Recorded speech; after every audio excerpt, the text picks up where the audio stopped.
श्वेतांबरं शोभितं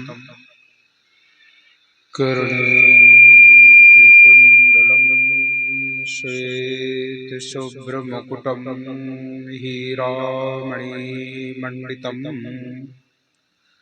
नानामालमुक्तादिशोभितगला पद्मासने स्वस्थितं दयावधीरवीरशुप्रसन्नवदनं सद्गुरुं तन्नमामि। द्वये पदं द्वये भुजं प्रसन्नवदनं द्वये नेत्रं दयालं श्रीकण्ठभालुर्दतिलकं श्वेताम्बरी मेखला चक्राङ्कितशिरतोपुरत्नलसितं तेजोमयी विग्रहं वन्दे सद्गुरो योगदण्डसहित कबीर करुणामयम्। कबीर नामं पतितं पुनीतं युगे युगे स्वामी हरितं दुःखं दातारमुक्तं पुरुषं पुराणं चरणारविन्दं सततं नमामि। अखण्डमण्डलाकारं व्याप्तं येन चराचरं तत्पदं दर्शितं येन तस्मै श्रीगुरुवे नमः। गुरुर्ब्रह्मा गुरुर्विष्णु गुरुर्देवो महेश्वरा गुरु साक्षात् परब्रह्म तस्मै श्री गुरुवे नमः। त्वमेव माता च पिता त्वमेव बन्धुश्च सखा त्वमेव विद्या द्रविणं त्वमेव सर्वं मम देवो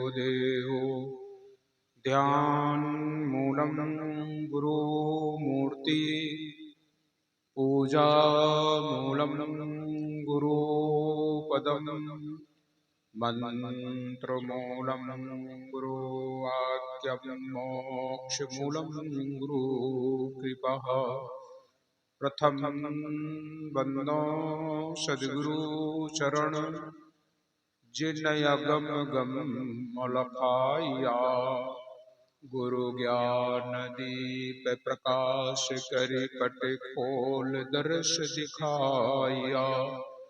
जही कारण सिद्ध्या पचे सो गुरु कृपा से पाया।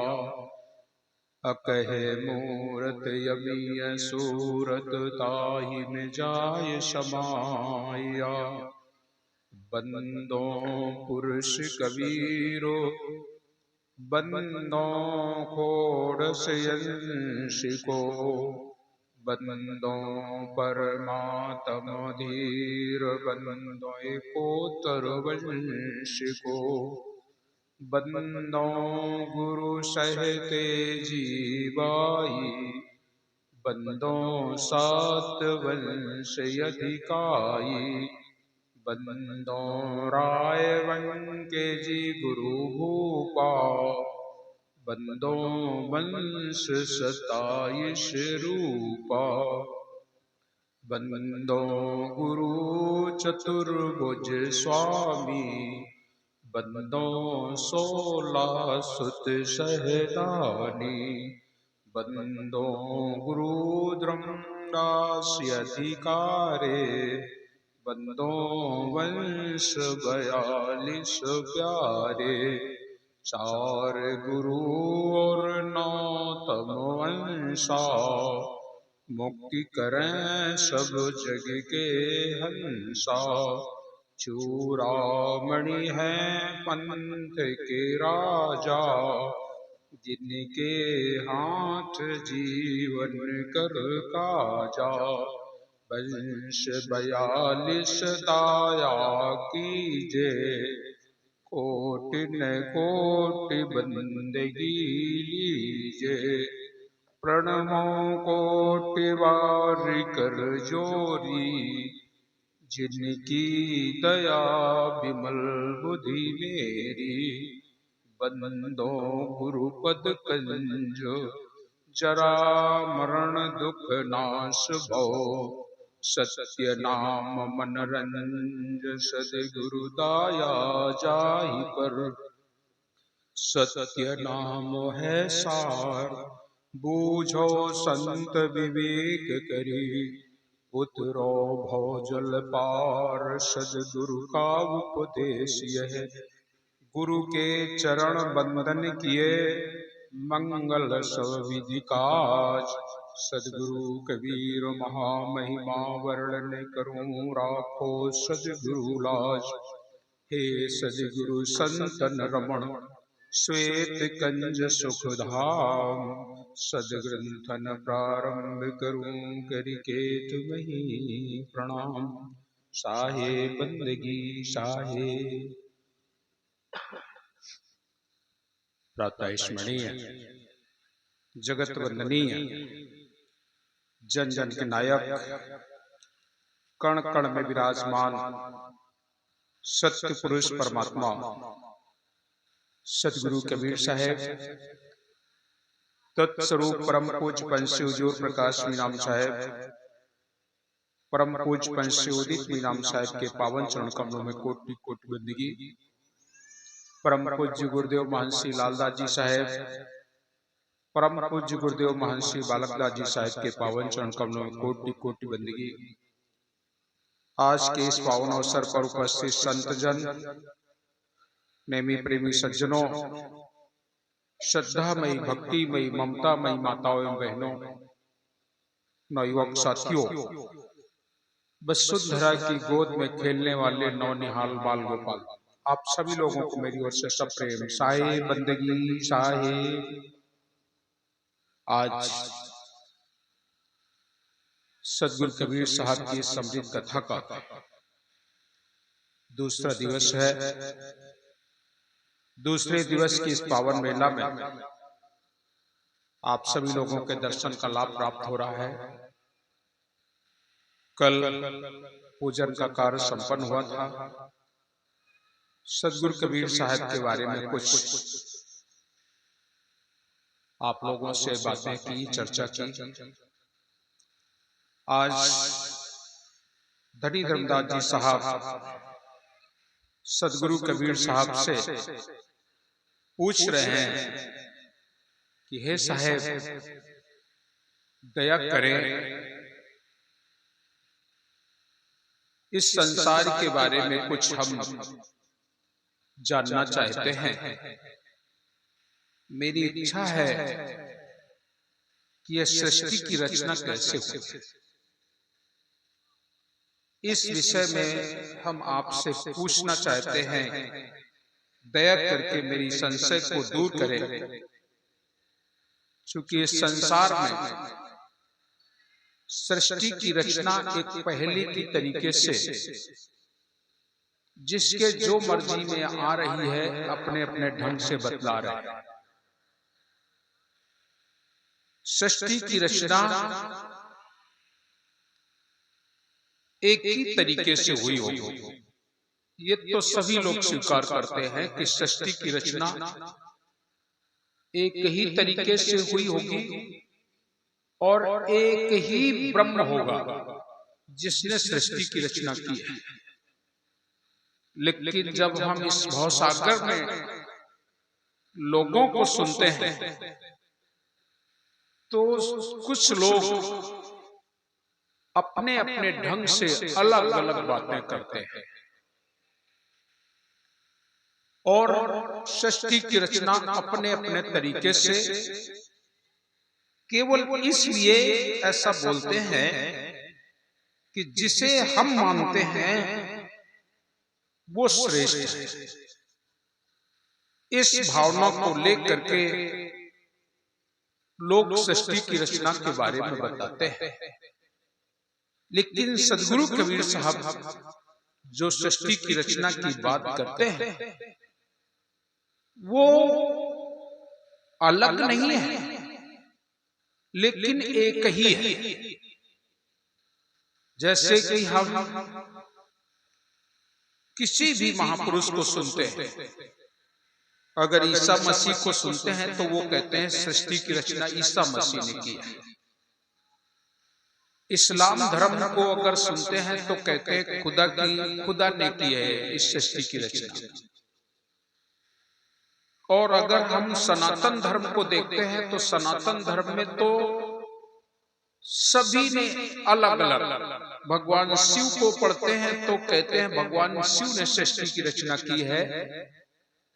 भगवान श्री कृष्ण को पढ़ते हैं तो ऐसा सुनते हैं कि भगवान श्री कृष्ण ने सृष्टि की रचना की है। अगर हम देवी पुराण पढ़ते हैं तो देवी पुराण में पढ़ते हैं तो उसमें भी हम पढ़ते हैं कि सृष्टि की रचना देवी जी ने की है। ये तो मतभेद हो गया।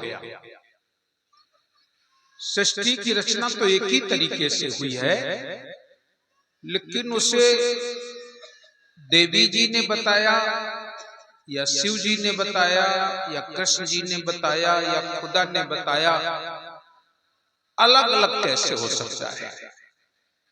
धनी धर्मदास जी साहब ये सनातन धर्म के बहुत ही कट्टर और अनुरागी भक्त थे। इनके पूज्य गुरुदेव रूपदास जी महाराज हुआ करते थे। मध्य प्रदेश के रीवा राज्य के एक धनी मानी सेठ हुआ करते थे। उन्होंने रूपदास जी को गुरु किया था और शालिग्राम जी की पूजा का उन्हें पूजन दिया था। उनकी पूजा करते करते 68 तीर्थ उन्होंने पैदल परिक्रमा की थी। जो लोग भक्ति के दीवाने होते हैं वो अपने तन को, मन को और धन को समस्त समर्पित कर देते हैं। धनी धर्मदास जी साहब ऐसे ही महान संत थे, लेकिन भ्रमण करते हुए 1519 में मथुरापुरी में धर्मदास साहब जब पहुंचे, वहां पर वो भोजन की तैयारी कर रहे थे। उसी क्षण सदगुरु कबीर साहब भी मन में विचार करते हैं कि अब हम अपना ये सत्यपन किसी को सौंप दें। 1519 में दोनों लोगों की मिलन होती है एक विचित्र घटना के साथ। और ये घटना है कि भोजन में उस दिन उन्होंने खिचड़ी बनाई। जिस समय खिचड़ी बना रहे थे तो धर्मदास साहब को लगा अभी और थोड़ा सा इसको चूल्हे पर रखा रहने दे और जला दें आग। ऐसा मन में विचार करके एक और लकड़ी उन्होंने रख दी। उस लकड़ी में बहुत सारी चींटियां निकली और वो आग में जलने लगी। जब जलने लगती हैं तो धर्मदास साहब के मन में इसमें पैदा हुआ और बोले अब मैं ठाकुर को क्या भोग लगाऊं। ये भोग तो हत्या का हो गया है, ये प्रसाद तो हत्या का हो गया है। अगर हम ठाकुर को भोग लगाते हैं तो हत्या का भोग हमारे भगवान स्वीकार नहीं करेंगे। इसलिए उन्होंने मन में विचार किया और वो थाली परोस करके सोचने लगे अन्न देव है, इसे हम फेंक भी नहीं सकते, बर्बाद भी नहीं कर सकते, इसलिए किसी को हम दे देते। उस थाली को लेके निकले। सदगुरु कबीर साहब उसी वहां प्रकट होते हैं, और प्रकट होते हैं तो उनके भ्रम को दूर करने के लिए आया। जैसे ही सदगुरु कबीर साहब प्रकट हुए तो धर्मदास साहब के मन में विचार आया कि क्यों ना ये थाल हम इन्हीं को दे दें। संत रूप में सदगुरु के दर्शन हुए और धनी धर्मदास जी साहब हाथ जोड़ के बोले, महाराज इस प्रसाद को आप ग्रहण कर। सदगुरु तो तन की जाने, मन की जाने, घट की जाने चोरी, वह साहेब से का छिपो है जाके हाथ में डोरी।